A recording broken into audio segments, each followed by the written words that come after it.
అదేందో రేవంత్ అన్న మా యూట్యూబ్ ఛానల్స్లో కూడా రెడ్డి అంటే చాలు నువ్వేమన్నావు కదా. ఇప్పుడు ఫర్ ఎగ్జాంపుల్ కేటీఆర్ కొన్ని సోషల్ మీడియా ఛానల్స్ పెట్టినారు, అది అందరికీ తెలుసు. కానీ మాటి మాటికి జర్నలిస్ట్ శంకర్ని ఎందుకు టార్గెట్ చేస్తున్నావు?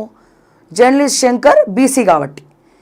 ఇదే కేటీఆర్ పెట్టినటువంటి యూట్యూబ్ ఛానల్స్లో వేరే మిర్రర్ టీవీ ఉన్నది, తర్వాత మన సిగ్నల్ టీవీ ఉన్నది, తర్వాత ఇంకా కొంతమంది టీవీలు ఉన్నాయి, కొన్ని ఛానల్స్ ఉన్నాయి. ఇప్పుడు ఐఎన్పిఆర్లో కూడా బహిరంగంగా న్యూస్ లైన్ తెలుగు జర్నలిస్ట్ శంకర్కి మాత్రం అసలు ఇయ్యం మేము, ఎవరికి ఇచ్చినా ఇవ్వకపోయినా డిజిటల్ మీడియాలో జర్నలిస్ట్ శంకర్కి మాత్రం ఇయ్యమంటున్నారు. అంటే జర్నలిస్ట్ శంకర్ ఒక బీసీ సరే, ఆయన తప్పు చేసిండా ఒప్పు చేసిండా అది చట్టంలోకి వస్తాయి, కోర్టులలో తేల్చుకుంటున్నారు, కోర్టులలో చేస్తున్నారు. మరి అదే మిర్రర్ టీవీకి సంబంధించి యాజమాన్యం ఎవరు? మిర్రర్ టీవీ వెనకాల నడిపించేది కేటీఆర్. మిర్రర్ టీవీ ఎండి రెడ్డియే, మిర్రర్ టీవీ సిఇఓ రెడ్డియే.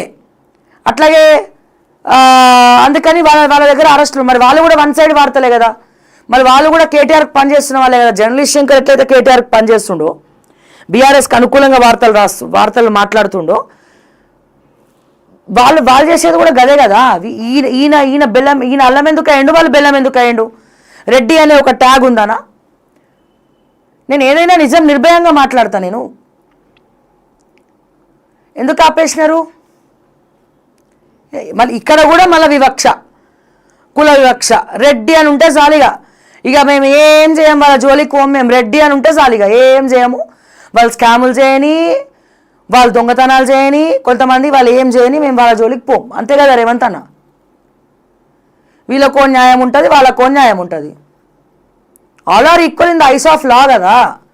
నీకు అందరు ఒకటే కదా. మొన్న ఏమన్నాడు సర్దార్, అది మొన్న జరిగినటువంటి రవీంద్ర భారతిలో సర్దార్ పాపన్న గౌడ్కి జరిగినటువంటి మన సంబరాల్లో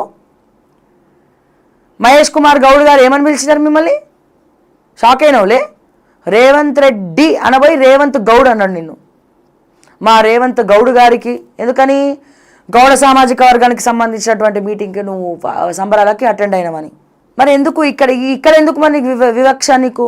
అట్లాని వాళ్ళని ఏదో చేయాలని ప్రేరేపిస్తలేను, నేను చెప్తలేను, నేను రెచ్చగొడతలేను. నీ నైజం చెప్తున్నా. నేను ఏం జరుగుతోంది గవర్నమెంట్లో అనే నైజము నేను చెప్తున్నా. అంటే వీళ్ళకో న్యాయం, వాళ్ళకో న్యాయం. అందుకే కదా మళ్ళీ ఈ కొట్లాటలు, ఈ పంచాయతీలు, బీసీ ఓసీ అని నడుస్తూ ఉన్నాయి. నీలాంటి వాళ్ళనే కదా.